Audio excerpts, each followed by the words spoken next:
Right. Where's Ms. Janice?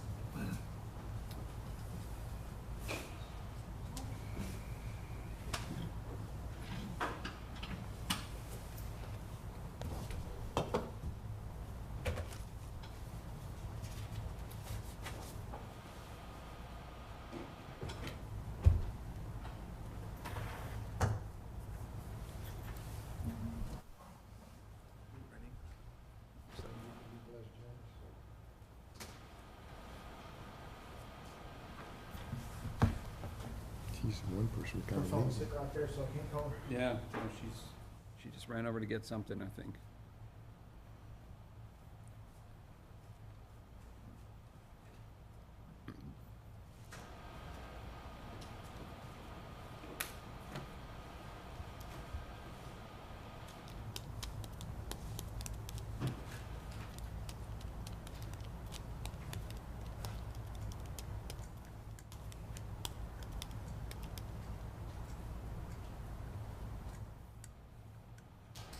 You still got this tag too. Gave it up when I was given this one. Oh, you have your, you have the new one? Did he take it away from you? The doors. Yeah. Yeah, this one don't get you in the door. That was an old one. Oh, Yeah. But I don't know where that one is. well, I got, this one gets me in the doors. Yeah, I think I gave up my other one when I got this one. Did you have to give them up? You just don't have to. It doesn't affect anything. That has no RFID access. This is where I got two, so if I Go wave can't find the other one, I can. Go wave it at it, it ain't doing nothing. If it So- wave it,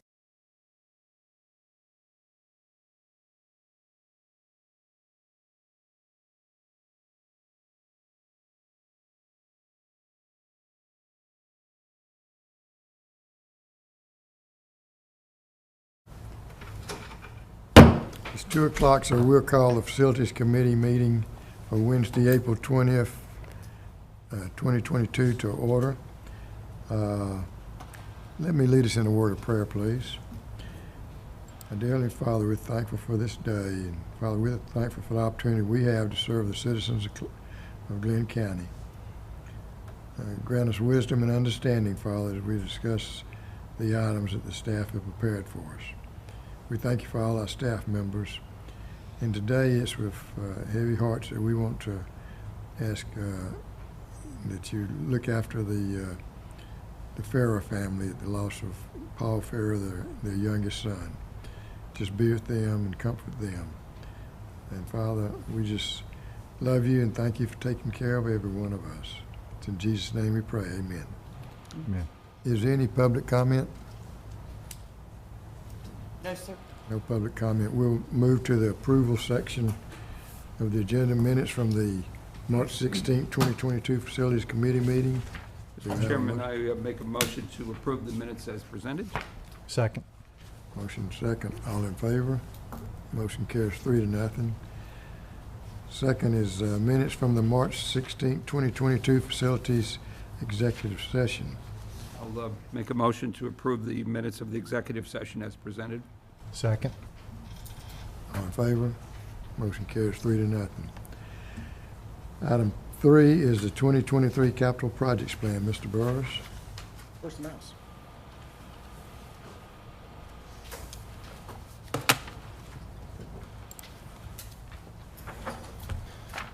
All right. So we presented this at the last project as the last Facilities Committee meeting as a discussion item. We went over these projects. Total value for the year is $15.5 million worth of projects. There are 3 funding sources included in this. That's our R&R transfers, the capital improvement fees, and also the ARPA funds that were transferred by Glynn County.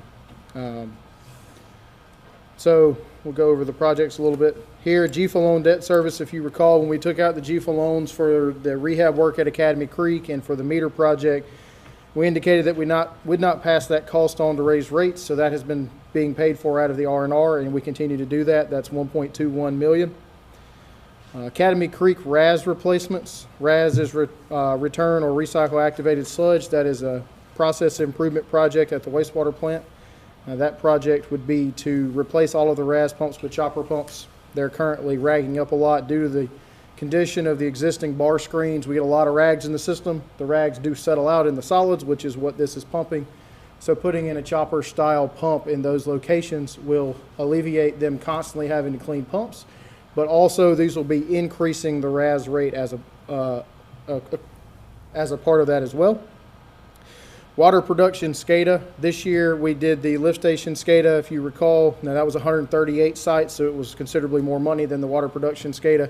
This is the money to do the well sites and the elevated storage tanks and get them on the new SCADA system. This is becoming increasingly critical. In the past 3 months, we've had the main DFS server on the mainland go out twice, and we've had to drive down to South Florida to pick up parts from DFS overnight so that we have SCADA systems. So that system is on its last legs. So this, now I ask you, this is replacing what we have here now with Yes, the sir. newest technology? It's newest technology. It's a lot more user-friendly. It will be a standard setup at every well site. Okay. Even the ones that maybe have more capabilities get the same panel, and if we add those capabilities at the older well sites, it's already ready to go. We just got to terminate. Okay. And then that way, and of course, the ultimate goal is that if one of the pumps is acting up or something, you can shut it off without having to send someone out and pay them overtime. That's too. correct. Disconnect remotely and then deal with it in the morning, assuming Right. it's not going to cause us problems. Okay, great. Yes, sir. Thank you for the project. Pump station 4105, force main reroute. 4105 is up on Kate Road. We'll get there in a second. Water lab's probably the closest. So 4105 is up here on Kate Road. This force main dotted green lines in our GIS system are force mains. So you see this long dotted green line here from this pump station. Currently, you'll notice that goes under the interstate, and it's skirted alongside the railroad, so they did not have to go under the railroad. But that thing goes a long way back before it terminates to gravity. So that station is due for an increase in flow due to building in the area. However, we're force main limited by what we can do at the station. So the plan is to essentially break the force main at this turn here at Haltala and Kate Road, bore underneath the railroad at Kate Road, and actually discharge down here on 341 into gravity. It does not change the ultimate location. Both of them discharge, both the locations discharge to pump station 4036, so there's no downstream impacts, but it significantly reduces the head on the pump so we can get more flow without having to increase the horsepower significantly at the station. That's already designed, isn't it? It's been designed, yes, sir. And so there's actually 2 pump stations in the project that will be rehabbed and the force main as well. So that will be a tremendous relief for our pump station crews out there. Those have very short lead times if there's ever a problem right now. The Mall elevated storage tank and Oglethorpe elevated storage tank rehabs, like we did last year, we painted Prince Street and Demery on those tanks. We try to do a couple at a time so we get a better bang for our buck. The Mall elevated storage tank is visible from Golden Isles Parkway. It's right there behind the mall.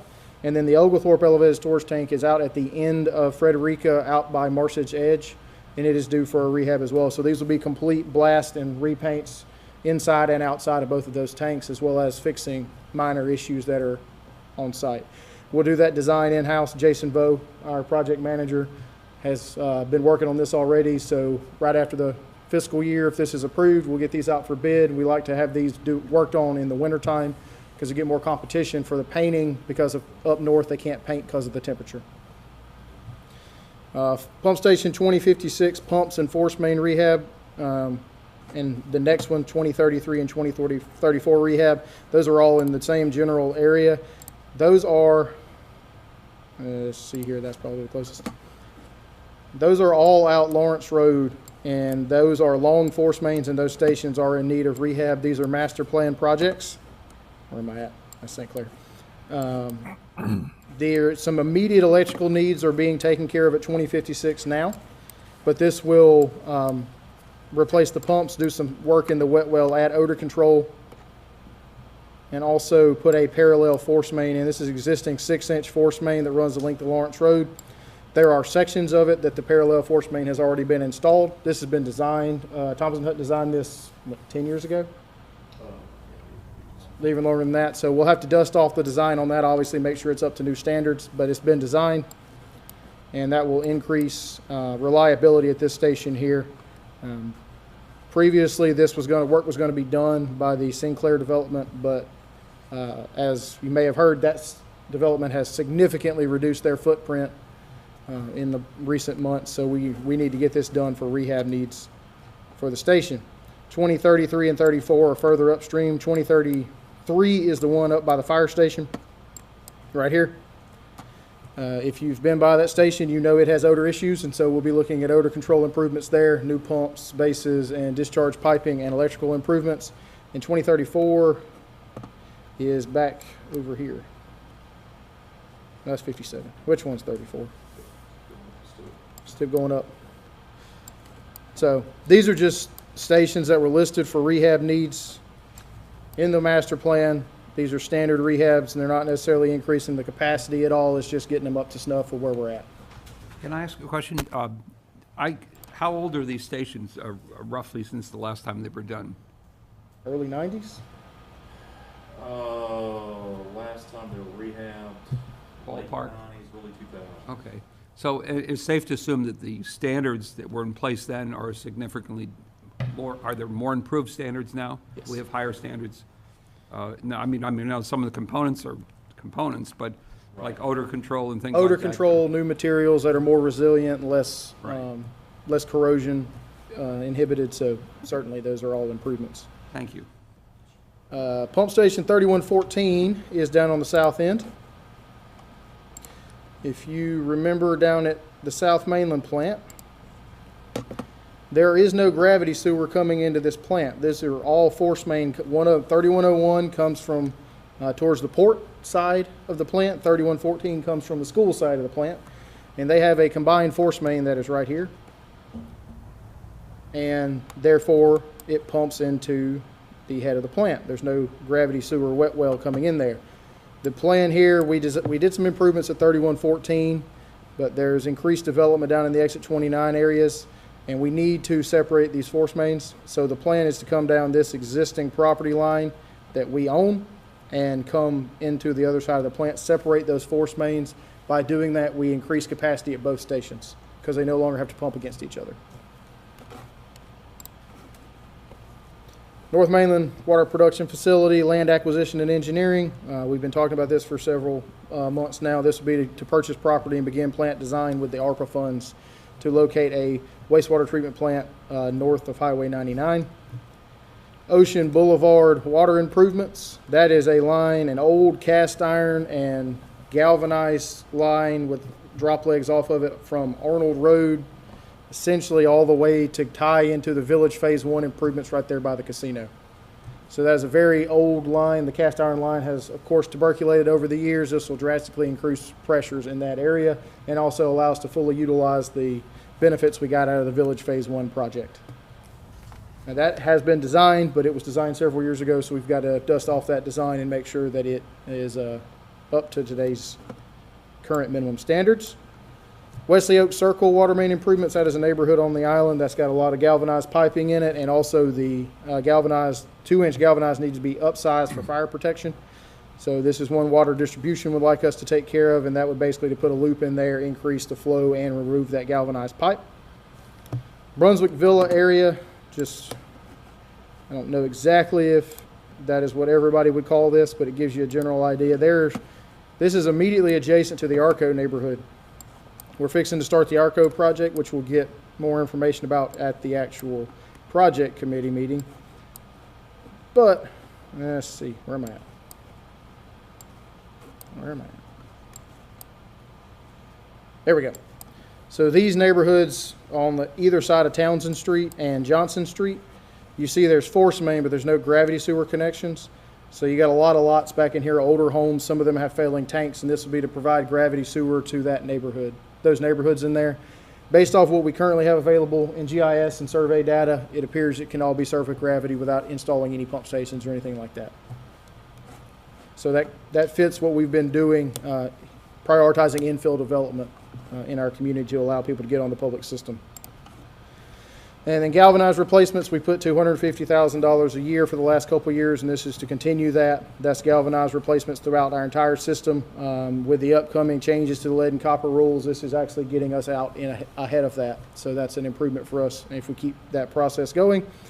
And then facilities, maintenance, or improvements, whatever we want to deem this. This is just building and facilities improvements we have that we all lump together into one contract here so we can get that done. Painting this building, redoing the HVAC, and making some improvements to both HVAC and floors at the Academy and Harrington Warehouse. It's just a lot of maintenance that's been pushed a little bit and needs to get taken care of. So back over here, you can see we're spending about $5 million on water, just shy of $10 million on sewer for $15.5 million total. And reminder, we also have the Series 2021 bond issuance projects that are not included in here that will also be started this year. So we have a great deal of work ahead of us, but we're wrapping up some major projects right now and believe we can get these done. I will say, in the current construction environment, these budgets are best guesses based off of today. As we know, when they come in for bid right now, it could be all over the place. Just giving you some heads up on that. Yeah, I would characterize them as best estimates based on known information. Known information right now, yes, sir. Can I have a motion? Yeah, I'll make a motion. I'll move that the Facilities Committee recommend the full commission approve the fiscal year 2023 capital projects plan as presented. I'll second. Are there any questions? One thing I will ask, if this gets approved today and tomorrow, the Academy Creek RAS replacement projects, if y'all don't mind us getting started on that a little bit before July 1st, I would like to get that one kicked off shortly. While we've still got a lot of improvements going on at Academy, let's just get it all done at once. Yeah, it makes sense. So it has some synergies with the existing resources. Exactly. I have a couple of questions, Andrew. On item 10, the Ocean Boulevard water line, what size line is that right now? That is currently a 6-inch, I believe.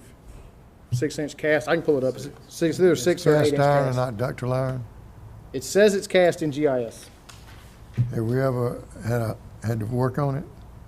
Have we ever worked on it? Yeah, because if it's cast iron, it could have tuberculation, but Ductile shouldn't otherwise it's be. going to have a cement line, it won't have it. But anyway, it still needs to be upsized. Okay, the other thing is exit 29. What about the well there at the fire well and the, perhaps an elevated tank down there? I think that's something that would benefit us. We've had some recurring complaints in the Clearwater subdivision, which is down at the end of our system on 17.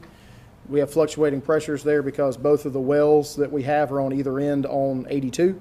And so I think that's something we need to look at in the next year or so. We'll likely be bringing something for you for a project about that. Best to convert the well over and to build another elevated storage tank. We've got the property there at the wastewater plant, adjacent to the wastewater plant already. That would be a good site for that. Convert the well over that's already existing, similar to what we're doing now on Canal Road and what we just did on Ridgewood. I think those are good projects and potentially something we might want to include on any potential SPLOST list that we provide. Yeah, the North Mainland tank. Is in the bond issuance. That's in what? That's in the bond issuance. Okay. So that one's already on. We're working with some property owners up there to acquire that property right now. So we can put that, should be visible from the interstate, close to 99, and we'll get increased water pressure in those areas for future development. So you don't think the South Mainland improvements, water system improvements should be in this list too? It could be, but we don't have the funding right now for next year. If we'd have to cut, whoop, wrong one. We'd have to cut several of these projects to meet both of those. So we might consider it as sort of second tier on the significant project list that we would provide for SPLOST. That's correct. And I think this one would be worthy to be perhaps at the top of the second tier. And be sure that we fill out the billet for that tier group. Yes, sir. So that will be, those be a good project. And if it doesn't go on a SPLOST list, it can certainly be included in next year's budgetary process. The Academy Creek UV and clarifier repairs, is that under something else already? The UV system was is being funded through a state fiscal recovery fund grant that we received. So that is separate. We don't currently have budgeted to do the clarifiers at this point to redo the existing weirs and launder troughs. And talking with staff, we're still trying to decide whether they would rather do that all at one time or do one a year as part of the operating budget. We could put it in with the UV stuff though, couldn't we? We could, And not because included in the same grant, obviously, because the grant funded is required is specific to the UV system. That's correct. In terms of cost, what would be the scale of doing that? 750 to $1 million. It's about, well, I say that. The last time we got prices, it was about 130,000 per clarifier, and there's 6 of them. So that puts you around 720, and that was a couple of years ago. So that's why I said probably $1 million today. Okay. All right, well, this is a good list. It's a lot of work, and luckily we got 3 pretty good project managers and myself, so we should be able to get these knocked out. They're going to be busy. They are. Any other questions? Hearing none, all in favor? Motion carries 3-0. Thank you. I would just offer a general comment as we're in the closing stages of that $67 million capital plan that we've had going. And here we're looking at the $15 million capital plan plus the bond issuance project of another 15. So we're pretty much staying even in terms of volume of project activity going forward. And the way we're doing it, the hope is you start the projects in construction, and then you get another batch that comes up for engineering while you're doing the construction on those. And you're constantly having about half your projects in engineering, about half your projects under construction, and you just continually roll through it. Timing's important. Sometimes it gets out of our hands a little bit, but we try to make sure that's the way it works. Next item is infrastructure and easement dedications. Mr. Klein? Okay, good afternoon, Commissioners. These items are infrastructure and easement dedications primarily, and there's one new term you'll see in here called satellite agreement. It may be new to you. We've got that one on there first, and for sake of time and whatnot, we condense all these dedications typically on one memo. That's why they're here. But I'll go through each one of them, explain what they are, and I'm happy to answer any questions. Virginia Drive force main. So this is a 2-inch force main that was extended on Virginia Drive, or Village Drive, and Virginia Drive in German Village. This is a private development or private developer funded project. And you may ask, Village Drive, isn't that public right of way? We asked that as well. So there's some contention about the status of that being a public right of way. So that's why at this point, typically we would take anything that's installed in the public right of way to be dedicated over to joint water for ownership and maintenance. Anything that would stay on the private side, private property side, would stay private. In this case, until the county is able to resolve completely into our legal counsel's satisfaction the status of the public right-of-way in German Village, we're going to leave this one private. So, that being said, when private infrastructure is connected to the public system, and that is going to serve one or more entities, we consider that to require what's called a satellite agreement. And satellite agreements assign the responsibility basically for the standards of operation and maintenance. It's an agreement that, it's called an agreement, but it's pretty much just a statement or declaration of that developer saying, this is who I am, this is what I'm putting in the ground, and this is who's going to be responsible from here on out to maintain this. It's especially important when that private infrastructure, privately constructed infrastructure, is going to serve more than one entity, if it's going to be shared by 2 entities. We have some situations where it may be a grinder station or a pump station or something like that. Obviously, at some point in time, somebody's going to have to maintain that asset. And this here settles it up front, actually before Joint Water Sewer signs off on it. That's why we're bringing it to the commission or to the facilities committee today. Now, you'll also note there is in the recommended motions, there's two. There's one, the first one is to accept the easements and infrastructure that's being presented on these other items. And the second one is to, for sake of, I guess, simplification in these, is to allow the executive director to acknowledge the receipt of these satellite agreements. There's really, and we can walk through the language in them, and Charlie is not, or Mr. Dormer is not here, but certainly he can answer any questions tomorrow that may come up in full commission, if this is moved forward to full commission. There's really no encumbrance to the Joint Water and Sewer Commission in here, in the satellite agreement or the template that Mr. Dormer's office has helped us to create. But they're quite common. It's something that hasn't been thoroughly done in the past. It's actually in the Glynn County Water and Sewer ordinances to do these. So we can certainly bring forth every one of them to the commission, not a problem.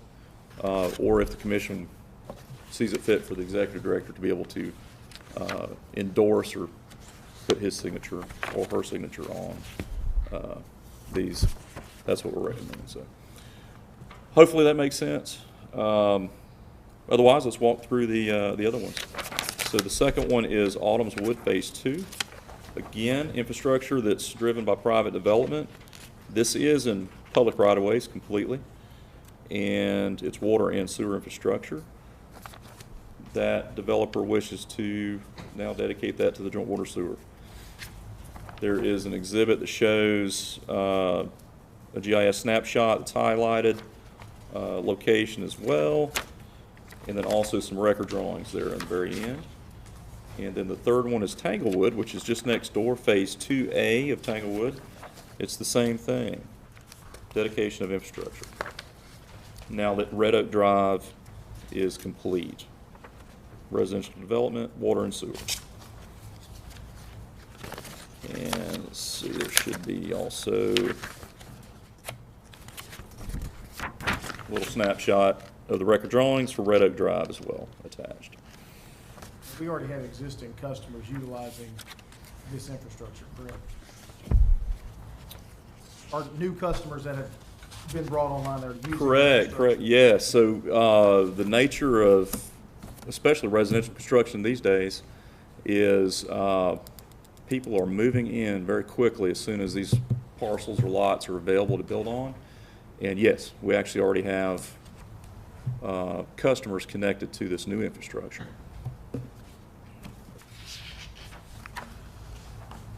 Are these newer or older lines? New lines, brand new lines. All new. All brand these new would lines. have been completed in the last 6 months. Yes. 8 months, something like that. So no more Uncle Al's old used car. These are all new. These are not, yes, sir. These are brand new infrastructure put into current joint water and sewer standards And inspected by Joint Water and and Sewer inspected, inspectors. correct. So we know exactly what we're getting. We do, we do. Can I have a motion?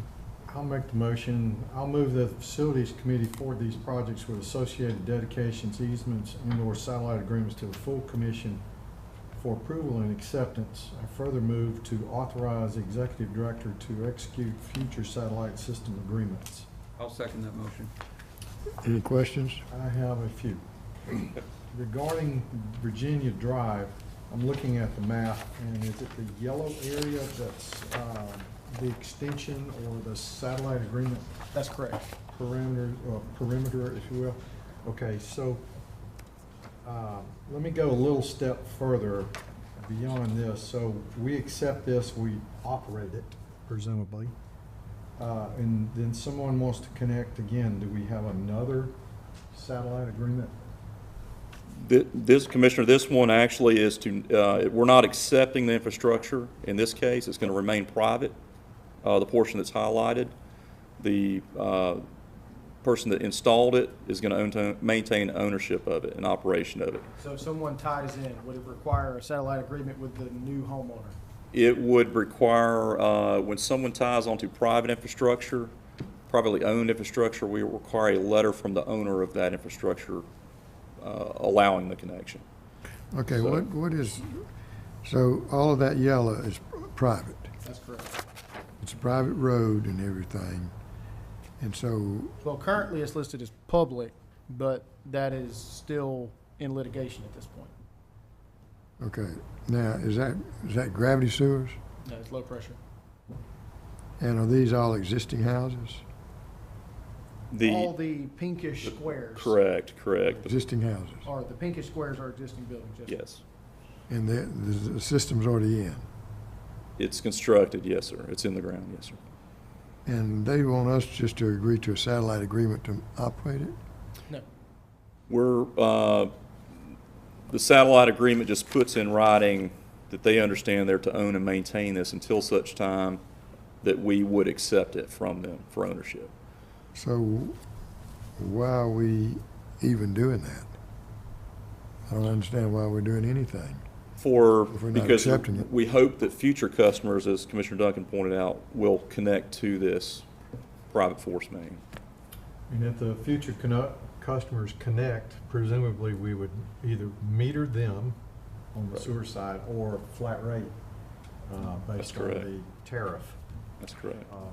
So we would have some interest there in this private system, even though it's owned and operated by someone else.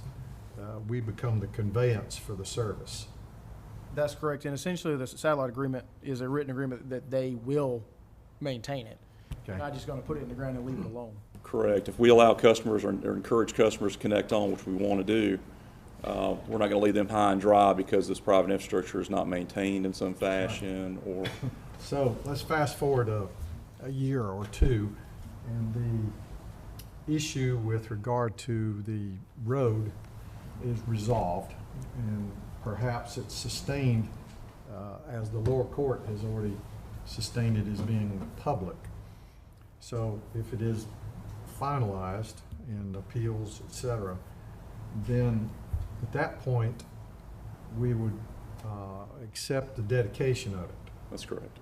So between now and that future date, what is the expectation of the owner of this utility line to maintain it within our standards?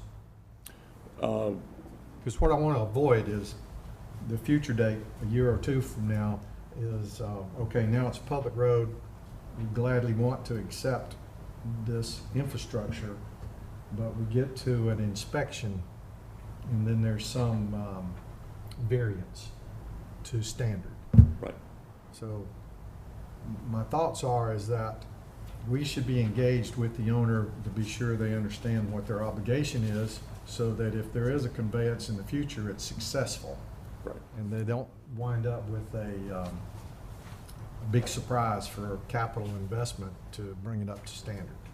Very good point. Very good point. Yes. So, given that the case, we have a standard today, standard changes in 2 years. What would be our expectation on this owner with regard to the standard, given that it's installed today and not 2 years from now? Currently, it's to dedicate private infrastructure, it's to bring it up to the standards of the day. So if there were some more stringent standard or something in the future, the first look at it would say, okay, you need to bring it up. We would inspect and look at. Hopefully this one would still be pretty familiar because we did inspect the installation of this one as well. Currently, the standards require it to be brought up to the standards of the day at the time of dedication, or proposed dedication. We've never heard the term satellite agreement before. Correct, so that's exactly. So So have we got that in our standards right now? it is, it's actually in the Glynn County ordinances, so it In the is. county ordinances, but not Yes, sir. in our standards. The ordinances by which we operate under, Our correct? standards reference the ordinances. Yes. Yes. Well, it seems like we ought to understand what the satellite agreement says before we act on this. Certainly encourage you, yes, sir. I would not want you to prove anything you don't fully understand. It is, the agreement itself is provided in the packet. Yes. And in the ordinance, there's no template provided, or it's a definition, pretty much? Although it looks like here, Todd, it's missing a couple pages in the middle. Is it? What are we missing? Yeah. It says 1 and 4, there's no 2 and 3 on there. Let's see what we're missing here. The missing items 1 through 12. What in the world? Okay. So let me scroll through here and see if they're in I here. was gonna ask you. Yeah, let's look and see if they're digital. So we're approving the project right here according to what's listed on the first page of the agreement. Yeah, it's like we're missing. Didn't make it We're in that. we're approving the project right here. Under item D on the first page.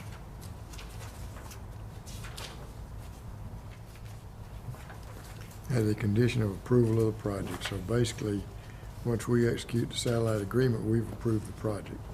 That's correct. Correct. We've actually, by way of, Are we doing the inspection on the project too? we did. So throughout construction, when the force main was installed, we inspected the whole thing as well as the connection through a clean-out inspection. Because they do have one home tied to it, I believe now, Mr. Wade's. But the template you see here, the satellite system agreement, I call it a template, but it's was actually created by or reviewed and approved by Joint Water or legal.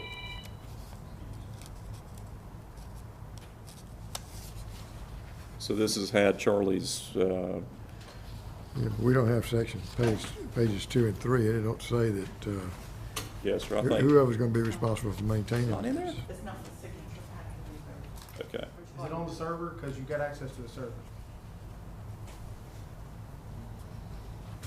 Okay, while you're looking that up, let me offer a few comments. I don't really have any heartburn with the methodology for this. What I'd like for us to ferret out, and we can do this offline, is to look at what's practical with regard to the system, as long as it's in good operating condition at a future date for acceptance. I don't know that an upgrade would be appropriate because a standard changed. Of course, basically all we have is pipe in the ground. So that's only Understand. thought that I have about that. As far as the maintenance of it, there's really no maintenance on a Right. low-pressure force main. As long as it's There operating. couldn't be a lot of maintenance, It's in right? good Yeah. condition. As long as something's pumping through it, it stays pretty much cleaned out. Right.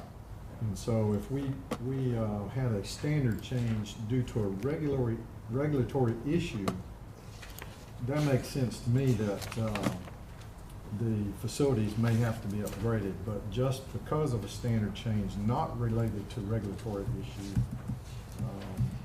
I think that warrants review. That makes sense, yeah.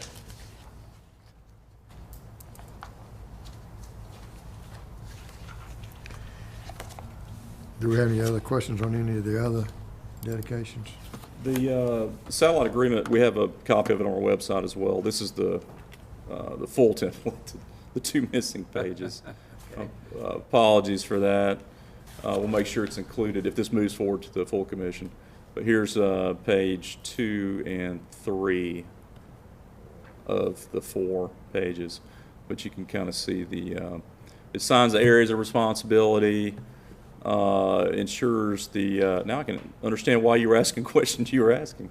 The standards of operations and maintenance, it clarifies that, to joint water and sewer ordinances and regulations. What does it say on standards of operation and maintenance? Item 2 here. As far as what is detailed for the operations and maintenance of it? Yeah, who's responsible for the operation? Who is responsible for it? Does it say in that? The person that is a, Property owner. Owner. correct, Property For owner, yes. operations and maintenance. correct, Owner of correct. what? So it would be, Owner of the infrastructure that was installed. yes. Who's the owner of this infrastructure? Mr. Rob Wade. Yeah, Robert Wade, so on line B in the recitals, What happens so-and-so if he owns goes property. bankrupt? If he goes bankrupt, then I guess, at that point, we'd probably have to take it.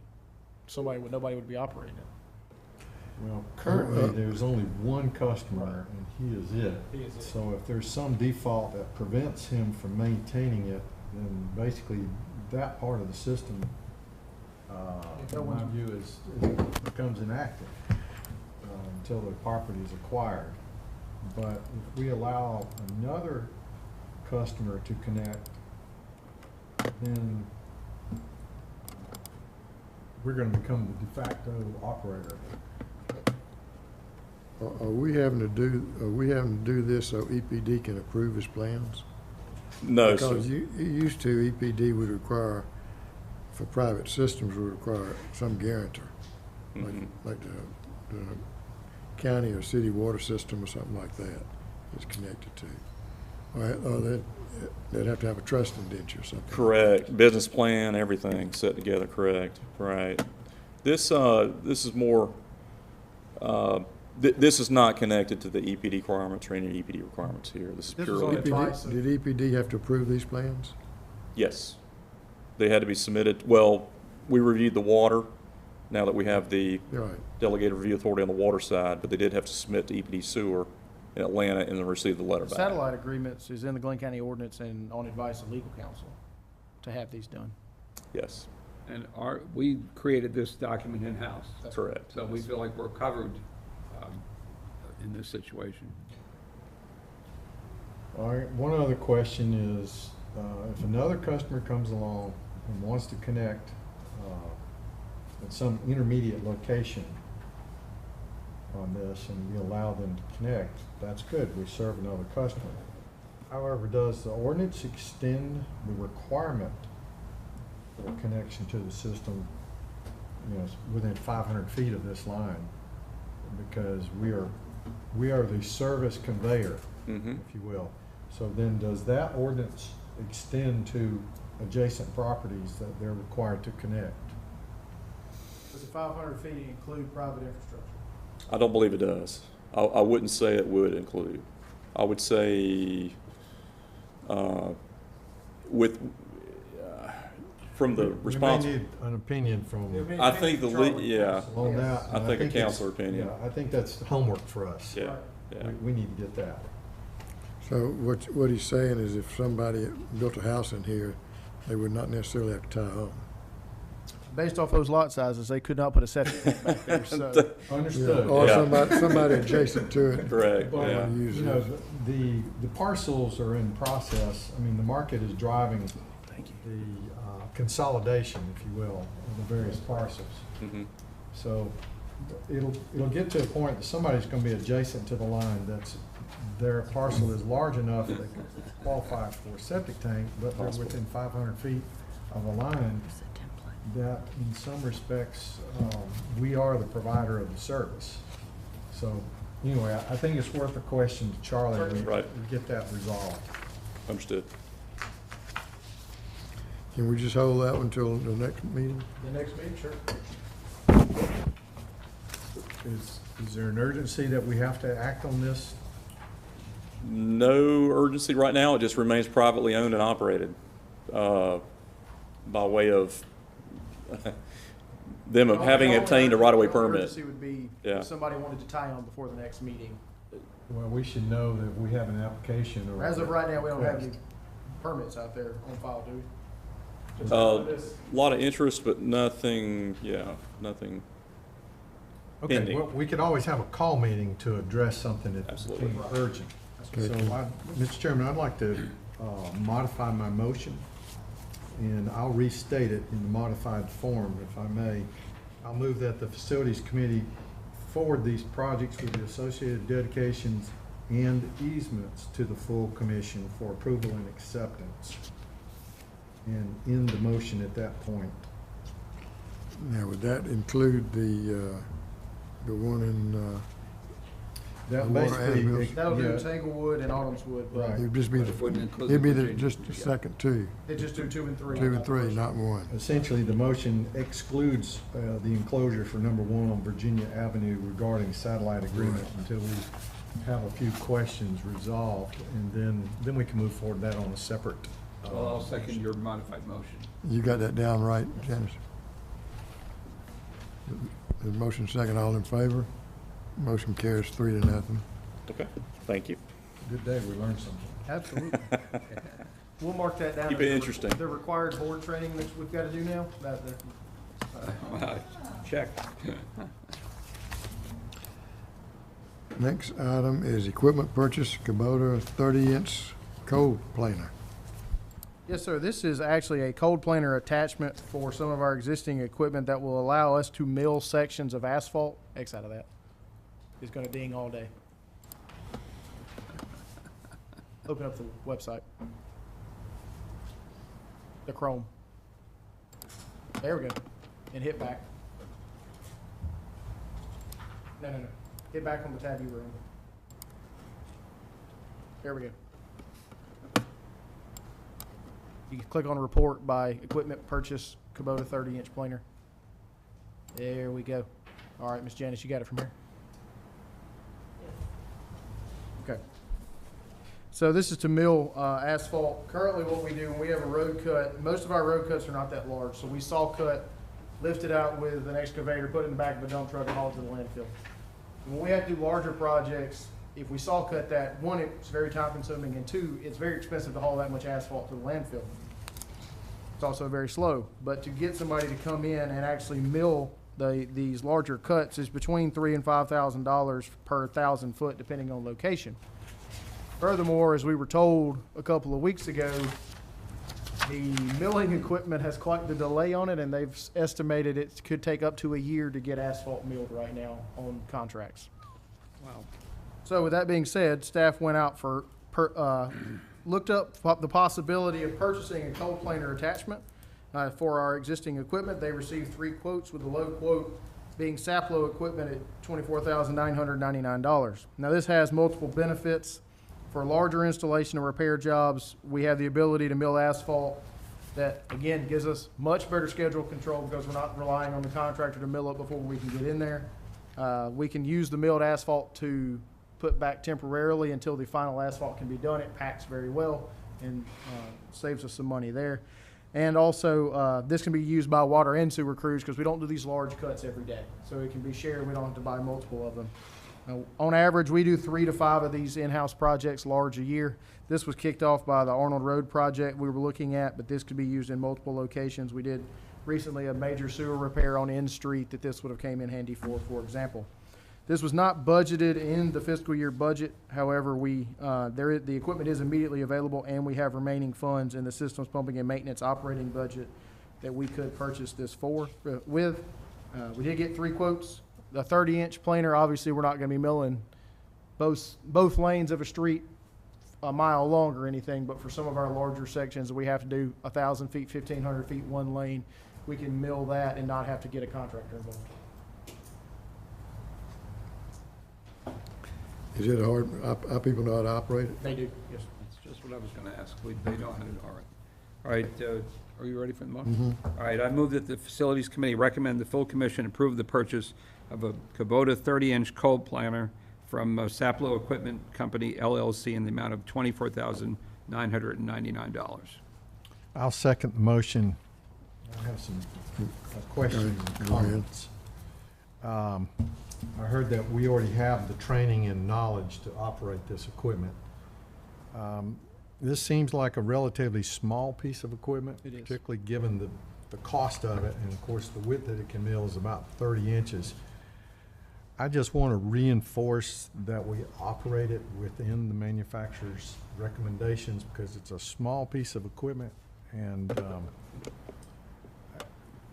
I think it's fraught with opportunity to abuse. Sure.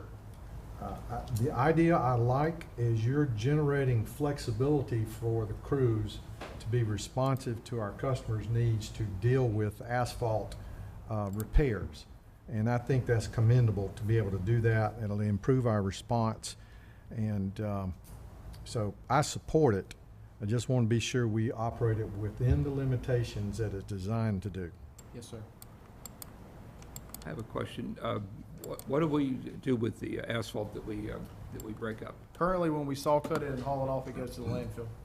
Landfill. Is there any need for that, and someone buy that from us, or? You could have somebody crush it and turn it into milled asphalt at a later date, but There's not a There- particular market for that? The biggest concern with that is the hauling Right. cost. Right. If we had a project of significant scale, we could get someone to send a truck to us, so we would load it, and then they could haul it to their site and then crush it and reuse it later. Right. Well, that's what mine was, kind of an environmental kind of gist on that, so. Well- Most large contractors, whether they're in development or just road building, they want to use that broken up asphalt. Right. But in the volumes that we have as a utility are so small, That there's not a well, call for it. it costs a lot more in coordination and fuel to haul the stuff, Right. to get it to somebody to reuse it.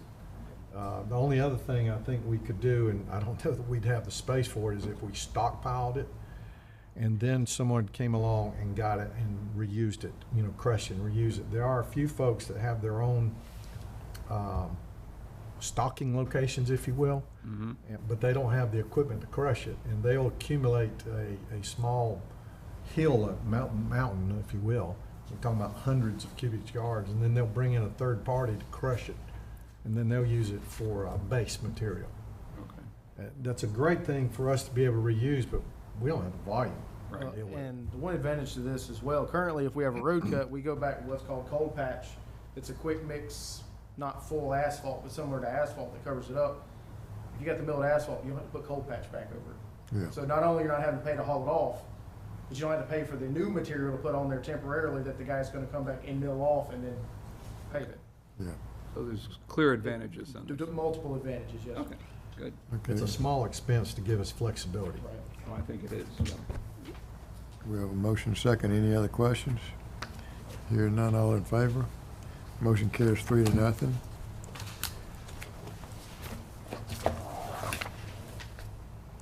Next item is Community Road Sewer Project Engineering Proposal. Mr. Klein. Right, Commissioners. When last we met,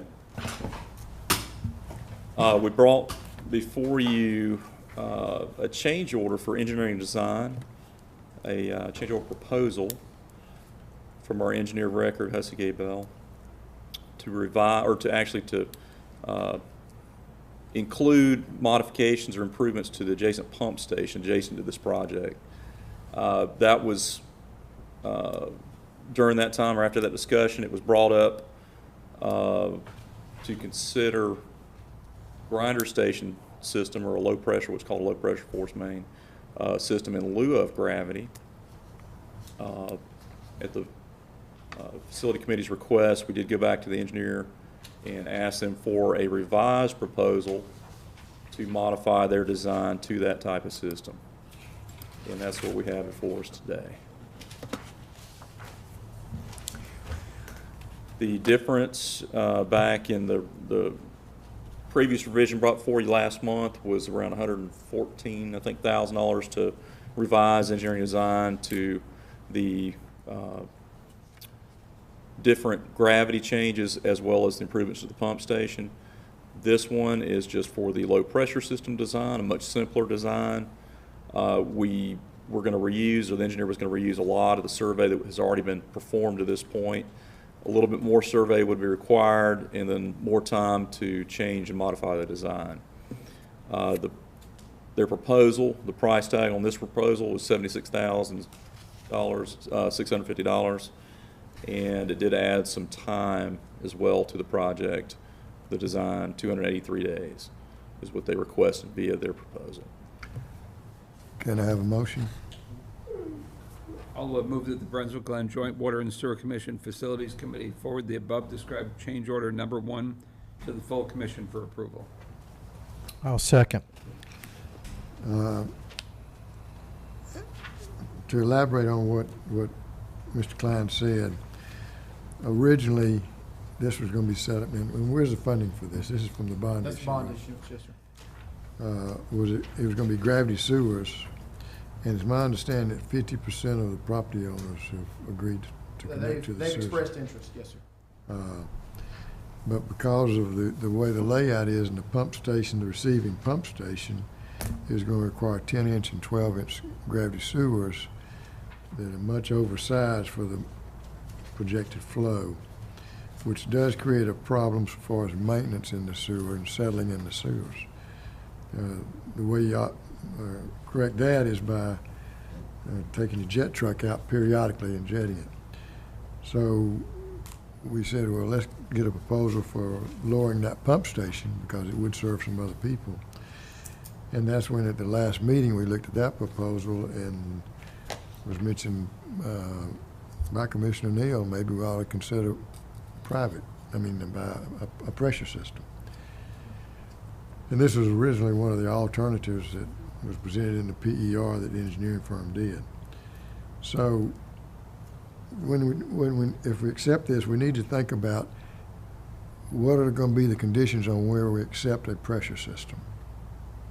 And do we want to start accepting large-scale pressure systems? In talking with both Todd and Mr. Burris today, the benefit about this is these are industrial, these are businesses, and they'll have a pump station that they're responsible for maintaining. Whereas if we put a pressure system in a residential development, sort of like the one we just talked about that we didn't take action on, then that homeowner can put in whatever kind of pump he wants to and have all kind of problems. Here, I think the staff feels like this might be the place that we want to try to put in a pressure system. And then, because there's more control and we got, I don't want to say more intelligent customer, but somebody who probably has assets and also would understand the need to put in a decent sized pump when and if he has to replace that pump. And one real advantage to this location is you're bound by the railroad tracks on one side, so you don't really have much further to extend the system. This is kind of an end-of-the-line type unit, which is a good fit for the low pressure. So, with that being said, are there any other questions about this? And how do y'all feel about this being a pressure system versus a gravity system? I have a question and comment. One is knowing that it's almost 77,000 more in engineering cost for a different option. We should have some kind of forecast of what the reduction in capital would be versus a gravity system. Could be up to $1 million. So the expense of the engineering services, while it is a good bit more, the resultant is going to be a less costly system, as the chairman mentioned, because it's light industry and commercial. Those customers generally have a much lower water consumption and need for sewer. And by them having their own grinder, own grinder station, they're capable of operating it efficiently and effectively. So I think it's a good approach overall. Any other questions, comments? Hearing none, all in favor? Motion carries 3-0. Thank you. We'll move to the discussion session. Water pollution control plant flows report, Mr. Burris. Typically do this one from my seat, but I got extra data to show you today.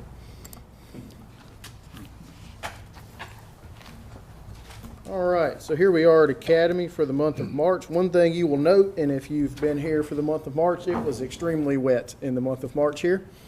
Our dry season seems to have passed us by. So you see the flows jumped up from 5.9 and 5.6 in January and February up to 7.2 for the month. Obviously, rainfall driven a vast majority of that. Some of that because we had a few more people in town, but rainfall driven increase there.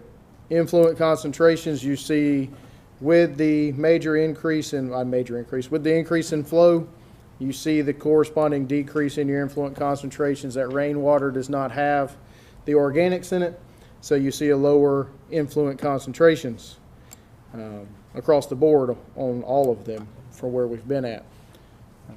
You see we did get very good removal, BOD, TSS 7 and 6, which is about 96.6 and 97.6% removal for the month at Academy Creek. And that's a little higher than about an average of where we were. One thing I want to point out, the third week of February, we made the we made the interconnections between all the RAS lines and clarifier lines so that we could use all of our aeration basins with all of our clarifiers. And so we were able to operate everything. And then we had one side of the filter structure on that last week of February as well. So you see these numbers we have here on BOD, TSS, and ammonia, 7, 6, and 7.2. Now that's much lower than it was in February. One thing I'll point out in February is when you're making a bunch of interconnections, things get a little haywire. So those numbers were a little higher than we're used to seeing. But, you know, you can see where those were at. Well, I got some data here. Kind of show you. You don't have this in your packet. I'm sorry. I did this right before the meeting. Shrink it on down. Okay. So from the last day of February, so as I wanted to use weekly data, this is essentially the first week everything was interconnected and we had a filter online. So this first number is the TSS number. The second number is the BOD number. And then the ammonia number. See 7.6, 7.6. Those are not typos. They just work out to the same average, which is kind of random. On the first week there, and then the ammonia was 12. Well, the next week when everything was running for the first time, we were down at 4, 5.6. Ammonia was still a little high at 10.7. But you can see it keeps dropping. These went up a little bit these next couple weeks as we were working on the filters, bringing the second one online, transferring some things over. But the last week of March and the first week of February, we had all 6 clarifiers, all 3 aeration basins, and both sides of the filter on.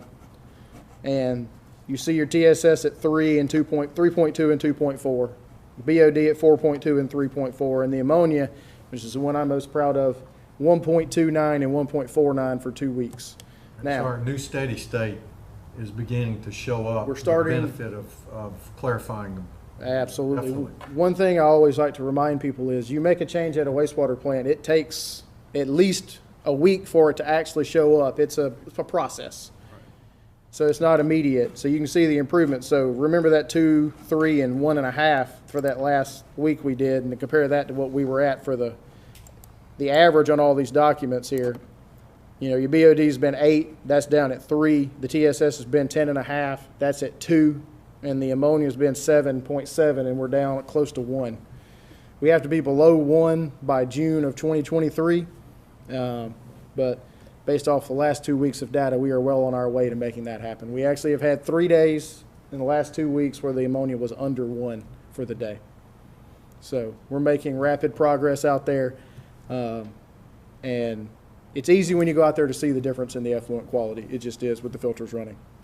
You know, we probably want to do a press release at some point to talk about the interim improvements that are occurring while the plant is a really big project and quite extensive in time and investment.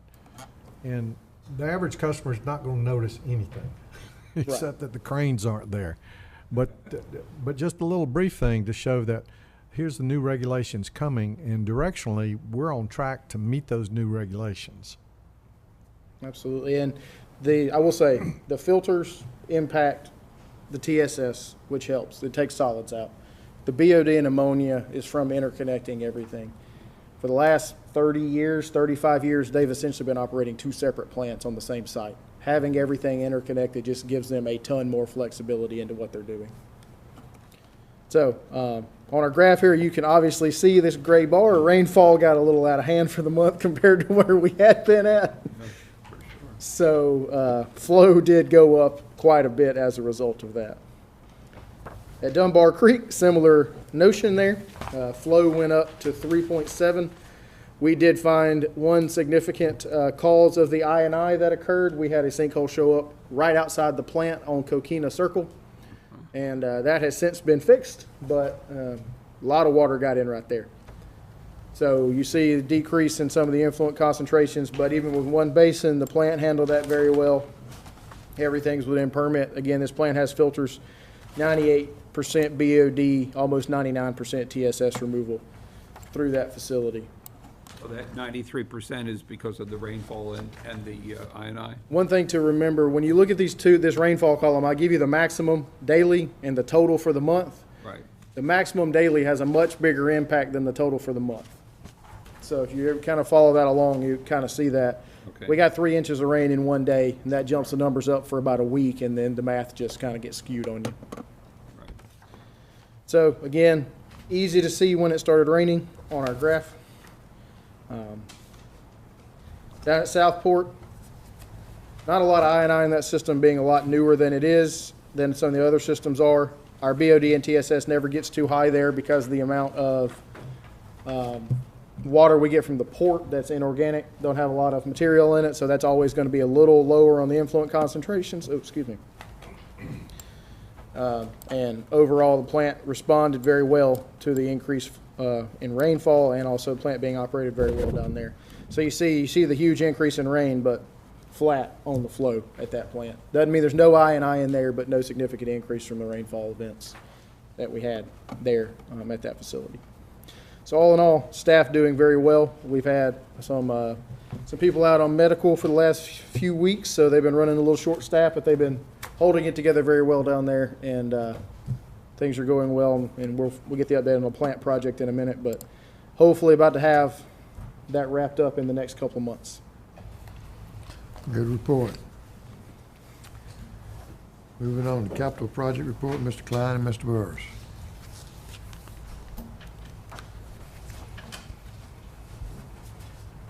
All right.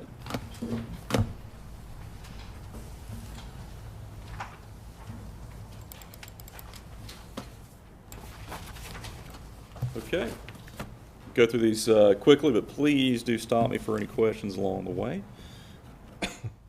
All right, our large project, 403536 pump station upgrades, is actually now essentially complete, except As for of yesterday, right? yesterday, except for a final pay application, and then we'll bring in a final change order with time. There'll be a little bit of time extension for accounting purposes in there as well. But anyway, projects are both stations fully functional, rehabbed, complete, operating as new, with a lot of improvements. Again, you can see the odor control towers. That's there at 35. You can see US 341 in the background. Mr. Young there operating the yard hydrant, checking its flow, properly backflowed with or backflow protected with an RPZ. Odor control panel with VFD next to it, and that VFD actually is going to get replaced. No, that's actually the That's the one that's going to get replaced. yeah, that's going to get replaced here. Just an example of something, the supply chain, you know, we all talk about that these days. Sometimes certain components are specified aren't available, so we put in the next best thing, and when the proper one or one with spec comes in, contractor's going to come back in and replace it. So, and they're actually going to let us keep this one. So 36 is off to the middle right there. Beautiful site. Down inside the station there on the bottom left, 36 as well, and then 36 on the bottom right. Showing you a little tank, a little media tank in there, or a chemical tank there as well, feed tank. Sure looks clean inside there. Doesn't it? And I'll tell you what. Beautiful. Thank you. Yes, sir. Commissioners, you've done a great job on the station here. The lighting is noticeably. I will say, you needed a flashlight down there. You needed a flashlight down. It was not a safe situation. All new electrical. It's done very neatly, nicely, and safely. It's all up to code. And the lighting is, along with the paint in the wall that we paint color. Fluorescent or LED lights? LEDs. Yeah. LEDs? Everything anymore is pretty much going to be LEDs. Yeah. And it's gonna be just as clean in a year. Mr. Burrows assures us that operations is very proud of this station and we'll be maintaining it. I always appreciate being volunteered. The temporary odor controller, VFD controller that we're getting, Yes, sir. can we use that on another pump station if we wanted to? Certainly. Yeah. It's not a brand that we're familiar with and have any history with. So it's actually a decent little trial run for us to see how it works until the Yeah. other one comes in. Yeah. And we'll see how it goes. Because that way we might want to start using it on some of our smaller Right. stations. Give us another Obviously, option. I think As a this small one's a station VFD option, Yeah. absolutely. Invertech brand, I believe it is. Good trial run. All right, jumping down to the next related project to this, the force main, North Mainland force main reroute. That project, we're considering somewhere a little less than 80% complete. Essentially, all the force main on Harry Driggers is installed, tested, and complete. We are down to the Glencoe Parkway and Harry Driggers and Canal intersection, the crossing there. You can see up top the hydroseeder, putting out some hydroseed. That's one of the things that we have to do on projects where we disturb the soil, is get it established and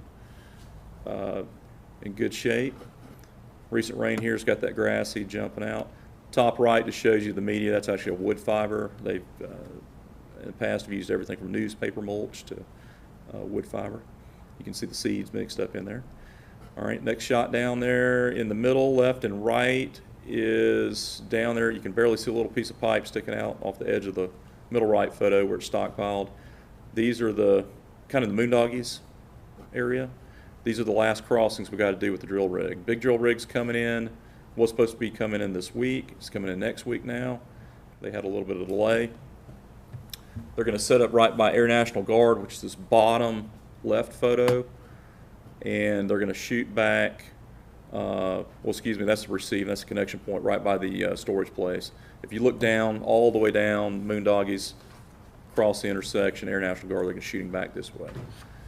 Make this connection. It's going to be done in 2 pulls. The bottom right photo, that was the connection to the previously installed force main there at Gateway by Shine and Go 2 off of Canal Road and Gateway. That's the contractor. In the background you can see their fusion machine. If you've never seen this happen, it's pretty cool. The plastic HDPE material the pipe's made out of. They've got actually, it's a disc that slides down between hydraulically. They bring the 2 pieces of square cut in pipe together, they heat it up, pull the disc out, and they cram it together. And it forms it fuses together, it forms a bond. And the machine, they actually lifted that one down in the hole with their equipment. Good to see you out in the field there. Oh, yes, sir, yes. Todd gets tired of dealing with me sometimes. He gets out in the field, so he didn't have to talk to me. Away from those fluorescent lights. Yeah, it's yeah, it is good. And that was a Friday. Fridays are my days to try to get out in the field and see what's going on. Try to maintain some credibility. The next project, Canal Road to Glencoe 12-inch water main. Good progress report. You see all that pipe strung out, a beautiful water main. And that's an in-house project, in-house forces. If you look on those bottom pictures, you can see water distribution, diligently installing that.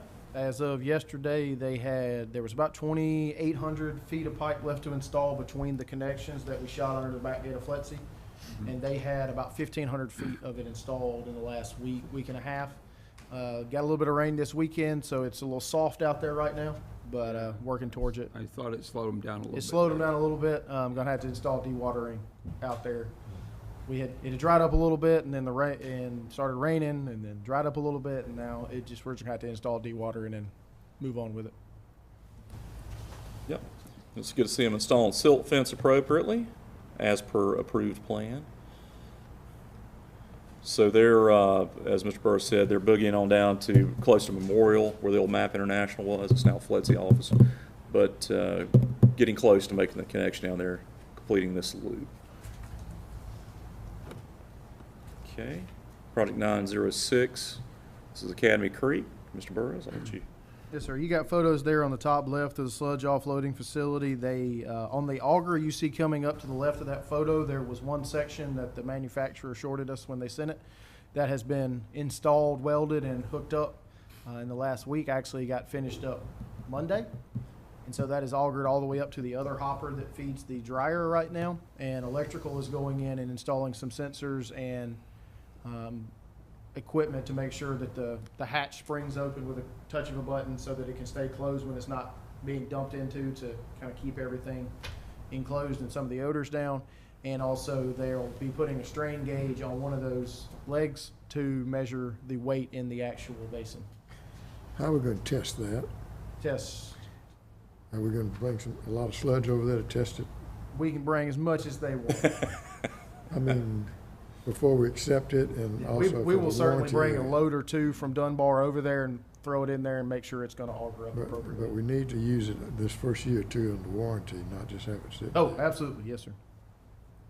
On the right there, that is what the discharge end of the filters looks like. So the filters, you can see at the top left of that right picture, that's where the influent comes in, goes across. There's a weir there that keeps any of the floating scum from going out. As the filter filters, the water level will rise up because less water will go through the actual filter material, and it will push that scum into that. There's an intermediate trough there before it goes out. And then as it filters and backwashes, the water level goes down, that scum falls into that trough, and then we can evac the scum from there. And then you have the effluent weir where it's falling out, that U-shaped channel there. So get a lot of oxygen addition there as well, but if you go down there now, it's crystal clear water coming out the other side. You got some shots there of the ongoing installation of the Stanford Baffles, which are underneath the launder troughs on the right, and then the new feed wells. The new feed wells do a good job of distributing solids. They also trap any scum that gets in there from getting out. And so we, again, have help on any issues with floating solids. On the right, they've installed truss bridge to put the fiberglass odor control line over to the new splitter box. That new splitter box has been in operation for a couple of months now. That's going to get odor control covers on it, so there will be a fiberglass pipe laying on top of that bridge that brings it back to the odor control unit. We can't put it on the ground because that's where the oxygen truck backs up to offload the oxygen. Down there on the left, they're continuing to do coating in the influent channels. Had some concrete deterioration that they're having to repair. As of meeting yesterday, the coating's supposed to be done by the end of next week so that in 2 weeks the screen installation can finally begin. I've been assured that the screens will be running within 4 weeks, which is when our next meeting is. So if he doesn't have them running in the next 4 weeks, he better bring donuts to the next meeting. And then on the right there, you've got our resident project representative, Jeff Henderson from Good Mills Kaywood, who's performing 4 days a week of inspection at that facility for us. Andrew, before we leave this page, can you go back to the clarifier? Yes. Explain to the other commissioners what we want to do, what we need to do in the clarifier so far as the scraper arms and the weirs and the... Yes, so Everything. one of the projects we're looking at for the future, we talked about whether we do one a year or lump them all into one project. You see those sawtooth weirs right there where Todd's cursor is? There's a lot of deterioration of the metal there, and they're somewhat uneven. Don't know that they were installed uneven, but they've become uneven over the years.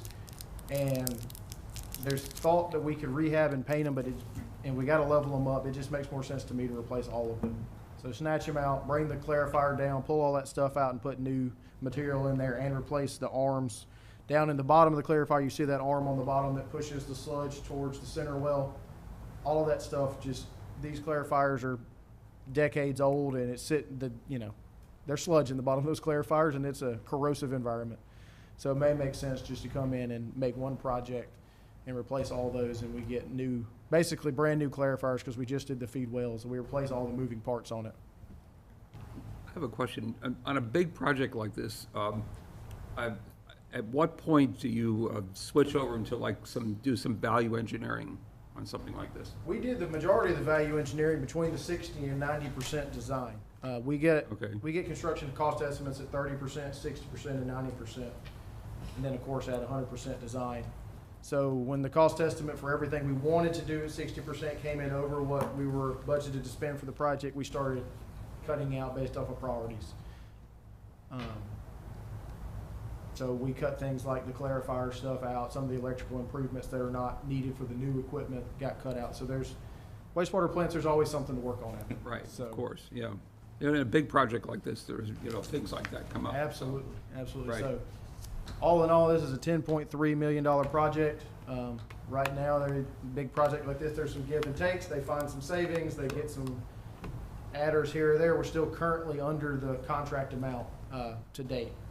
So I think we're like $11,000 under the contract amount. There's not big money out there. Right. But we're still under the contract amount with the gives and the takes right now. But as an organization, on smaller projects, is value engineering an ongoing kind of thing? For us, it is. When we get these projects, we have a budget, we set down and then try to get as much done for the budget. Sometimes we go over budget because there's really no way to cull it out and still get the use we need out of it. But we're constantly looking for ways to save costs to make sure we maintain budgets, because we know that our ratepayers have given us this money to do these projects with, and we're gonna stick under the budget. Right, and projects like this obviously are a moving target as you go along, obviously, so. I will say you can tell that Jeff is not from South Georgia. He's got that sweet. He's got his yeah. beekeeper suit on there to make sure he Yeah. doesn't deal with the gnats. The rest of us just learned how to deal with it. We could buy him some off, maybe. He did learn to wear long sleeves when you're working outside go. trick very Right. quickly, but he still can't deal with them being around his face. So he had to buy some beekeeping equipment to move out there. I don't wear that around my bees. About the photo of the clarifier, it's, you say we would replace the weir. The new materials, would those be composite? I'm For gonna, the, Mr. Terms, do they do composite weirs or anything? I don't know about They that. do fiberglass. They do fiberglass, right? Okay. That might be something to look at. I hadn't considered that, but that's a good idea. And we're talking about the troughs too. Right. Yeah, Okay. very good. All righty. Okay, moving along to Project 2001. This is the 4105 basin expansion, but right now we're doing the 36, basin 4036 CIPP. Again, we've talked about this a little bit in the past, but just to show you where we're going, the easement behind Rich CPAC along the backside of the canal in Pump Station 4036 area, that's the sinkhole that developed. It's since been stabilized. As part of our contract with Bionomics to rehab these lines, they did go in and grout inject, and we're able to stop the source of the cause of that sinkhole, and we're in much better shape now.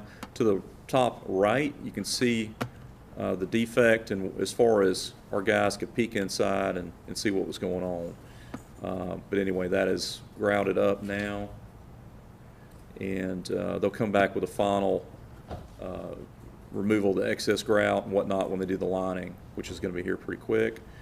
You can see a good shot off the railroad trestles there looking down the canal. It's beautiful back there. There's a GIS screenshot to the middle right that shows the pathway. If you look at the green line that crosses the canal and then goes to Pump Station 4036. So this is our canal here. The green line is our gravity sewer line that comes down. We have another feed from the north, and then it comes to the backside of 4036. These are the last segments to be lined as part of Bionomics project. Now that our contractor is completely demobilized from Pump Station 4036, Bionomics can come in there and get their bypasses set up, and that's what they're doing right now. They're Sunbelt. They've contracted with Sunbelt to do their bypassing, and they're actually bypassing over the canal, all handled underneath the Glynn County right-of-way permit. And another shot of the manhole there. That's on the Ogden side of the tracks.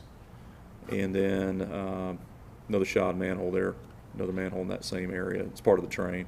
Is that the one the force main's tying into? No, sir. This is part of the deeper 24-inch down right at the tracks. About So this, the force main will tie in about 2 manholes upstream. right, correct. 2 manholes, two structures up from this one is where it'll tie in. So one thing we've been working with our contractor on is they've got to get these sections lined before we can tie the new force main in.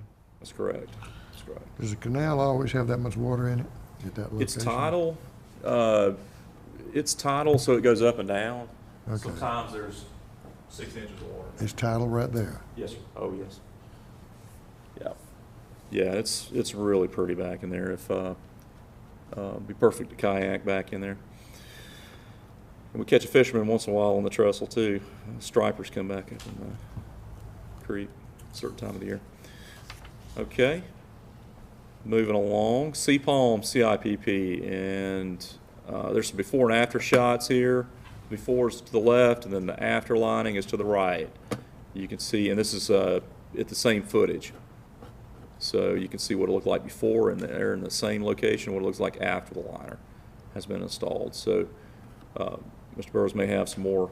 And you got some grease on the left there. Yep. Obviously, flat gravity lines. If people are pouring grease down their drain, which they're not supposed to do, it does settle out in lines, and you get that what's the word I'm looking for? Growth on the side of the pipe. Amalgamation, yeah, growth.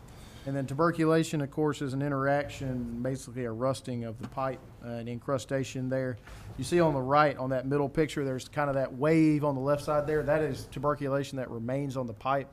Given the conditions of these pipes, we were very gentle with how we cleaned them so that we didn't cause a major situation with a sinkhole.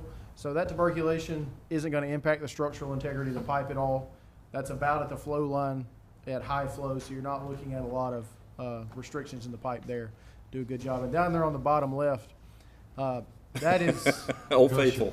that's a gusher. I don't know. Well, the highest qualification we've got for water coming into a sewer line is a gusher, but I'm going to call that a nozzle. Yeah. So the fact that that stream isn't coming in there 24/7. Wow. Ooh. That pipe right there is right around the curve on Sea Palms West Drive when you come into the neighborhood and make a right. So that line is about 18 feet deep. So that much water was coming in that line 24/7 because the water table never gets to that point.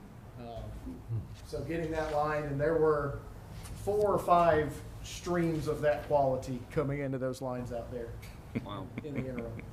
So And to line it, had to be dewatered too, the right? line it, we actually installed dewatering to slow the pressure down coming in there so that we could actually get the liner in there without washing the resin out while they were doing it.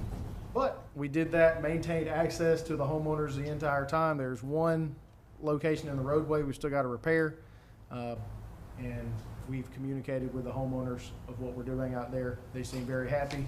There was a pond that lost a little bit of water when we cleaned some of the tuberculation off the line. All of a sudden, the pond level dropped quite a bit because it was draining into the sewer line, and they were very gracious and understanding that we were going to get it fixed. And then in March, when we got 8 inches of rain, now the pond's back at full elevation. The turtles are much happier than they were, and we're in good shape out there. Okay. Project 2021 galvanized replacements, ongoing project, performed in-house. Again, we like to showcase some of the better treasures that water distribution finds along the way. That's a typical piece of galvanized, what's left of it. Wow. Yeah. And if you have a chance, come by my office because distribution loves to bring me samples and I love to get them. Some segments were within a 3-foot piece of galvanized pipe. There's literally 6 repair bands on the piece of pipe. So I think they had repair banded that one as much as possible. We'd always heard stories of bands on top of bands, and they finally found that piece to We show have us it. that We there have were it. bands on top of bands. Yes. Would it be safe to say the people that do this work really enjoy themselves doing this? You know, I've never seen them go home clean.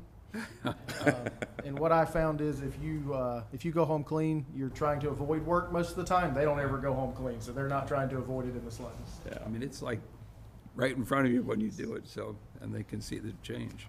Yeah. So that's the type of materials that are beyond their useful life and we're replacing with new constantly. Guys are doing a great job. Okay. So this part in Riverside, is that in the, what I call phase 1 of Riverside, the older portion? Yes. Peninsula out there. It's, Right, and the part that was probably built in the early 60s Yes. or late 50s? Okay.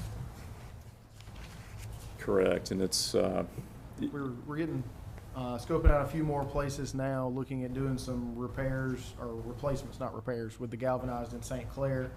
Getting pricing for some areas over near Bloody Marsh and over at near between Ocean Demery area in that some of those older areas of St. Simons have got galvanized piping. We're just systematically going through trying to get them taken care of. Looking if we need to upsize from the 2-inch for fire protection in any of the areas, trying to take a holistic approach to it. what they're replacing, got a sample of that too as well. You can see in my office. It's the 2-inch poly pipe, which they love using the poly tubing. And for the most part, that's what's going back in the ground. We have had reports that people's irrigation system, once we replaced the lines, were then watering the driveways and the streets because the pressure increased so much they had to get their irrigation guy back out there to tune it down for them. Okay, all right, project 2028 meter replacements. I understand that's going very well, and I'll We're over Yield. we're over 9,000 replacements now, correct? That's correct, we're just shy of 10,000 at this point. This morning about 11 o'clock, we were at 9,774, but who's counting? last week we got our first large shipment. You'll see the bottom left picture there that Mr. Mike Ellis and I are reviewing the inventory that they had on hand at the time. That space is no longer available now. That's been filled with inventory that was delivered last Tuesday. We are starting to see those shipments come in phases. Fortunately for us, the way that it's worked out is Neptune is still wanting to maintain inventory for their other customers as well. So instead of everything being delivered lump sum to us, they're still phasing it for us at this point. So we were getting a little bit low there. We weren't dangerously low, but you can see there's considerable space there that was able to be filled, and we certainly took that opportunity. It's good to see you out of the office, too. And so as Mr. Klein says, I like to get out myself, get out and see what they're doing in the field. Was it a Friday? Did they let me play in the dirt? They did not, but maybe I'll try that on my next trip. Is this at the Animal Control Center? Those pictures are from Golden Isles 2, but Okay. we do have some Connex boxes at the animal control facility now we're storing inventory at. Right. And the meter manufacturer's holding the prices because we, Yes, sir, that's correct. and I agree That with was the that. agreement, was Right. when I ordered all of those in November, that we locked in that price. so when will the meter project be complete? I beg your pardon? When will the meter project be complete? Will it be completed? At this point, I don't know that we projected out that far because the installations obviously vary depending on the systems where they're working. Talking about the galvanized pipe, that's causing some challenges for our meter replacement crew as well. Weather has been a challenge through the month of March with all of the rainfall, so they haven't been able to keep up with the pace that they'd like to.